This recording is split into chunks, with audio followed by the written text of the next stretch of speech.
Pensa só, será que a idade que está no nosso documento de identidade bate mesmo com a idade real do nosso corpo? E se o jeito que a gente dorme ou se exercita pudesse literalmente acelerar ou desacelerar nosso relógio interno? Pois é, um estudo novo e fascinante mergulhou de cabeça nessa questão e os resultados, olha, são no mínimo surpreendentes. Nesta nossa análise, a gente vai passar por 5 pontos principais. Primeiro, vamos entender o que é esse tal de relógio interno. Depois, a gente mergulha na pergunta que um grande estudo tentou responder. Vamos ver a descoberta mais chocante deles, que tem o formato de U, e aí a coisa complica com a entrada do exercício na jogada. E no final, a gente monta um plano prático para um envelhecimento mais saudável. Então, para começar, a gente precisa entender uma coisa fundamental. Envelhecer é muito mais do que só apagar as velhinhas do bolo. Tem uma ciência bem mais profunda por trás disso. É uma boa pergunta para se fazer, né? A idade cronológica, aquele número de anos vividos, será que ela realmente reflete o estado de saúde do corpo? A ciência diz que, na verdade, existe uma forma bem melhor de medir isso. E essa medida se chama idade fenotípica. Funciona assim. Em vez de contar aniversários, ela olha para marcadores no sangue, tipo glicose, níveis de inflamação, função dos rins, e com isso calcula a idade real do nosso organismo. Os pesquisadores dizem que ela prevê o risco de doenças e a longevidade com muito mais precisão. É isso. O ponto central é esse. A idade fenotípica mostra a qualidade do nosso envelhecimento. É a grande diferença entre só viver mais tempo e viver mais tempo com saúde, com energia. Ok, agora vamos para o estudo que motivou toda essa conversa. Um grupo de cientistas resolveu investigar como um dos nossos hábitos mais básicos, o sono, se conecta com essa tal de idade biológica. Essa imagem, que veio direto do artigo científico, mostra exatamente o que eles queriam saber. Primeiro, como as pessoas andam dormindo. Segundo, qual a relação entre quantas horas se dorme e a idade fenotípica. E terceiro, a pergunta de $1 milhão. O que acontece quando a gente joga exercício nessa mistura? E olha, para responder essas perguntas, eles não analisaram um grupo pequeno, não. A análise final contou com mais de 13.500 pessoas. Isso dá uma força e uma credibilidade enorme para os resultados que a gente vai ver agora. E agora a gente chega na grande revelação do estudo.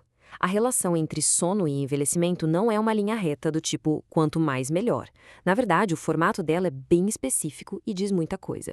Essa frase aí é a conclusão principal tirada direto do estudo. Uma relação em U invertido.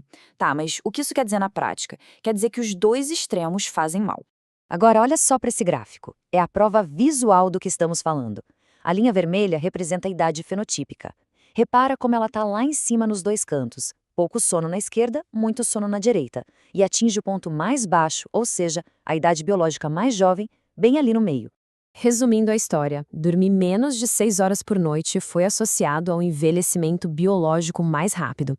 Mas, e aqui vem a surpresa para muita gente, dormir 8 horas ou mais, também, exatamente, também foi ligado à umidade fenotípica mais alta.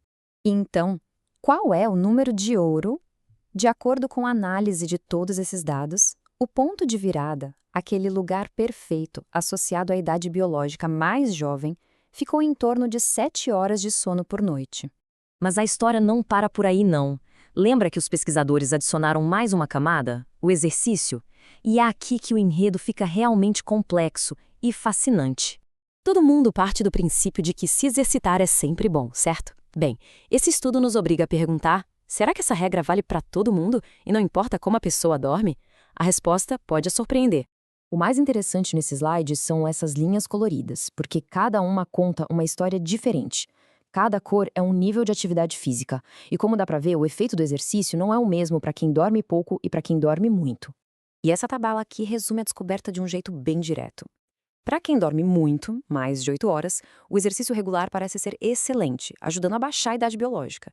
No entanto, para quem dorme pouco, menos de 6 horas, se exercitar regularmente foi associado a uma idade biológica ainda maior. É isso mesmo. A possível explicação dos pesquisadores para esse resultado tão inesperado é que quando o corpo já está estressado pela falta de sono, um exercício muito intenso pode, na verdade, piorar a situação, aumentando a inflamação no corpo todo.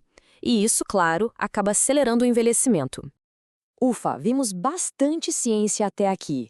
Agora a pergunta é: como a gente traduz tudo isso para a vida real?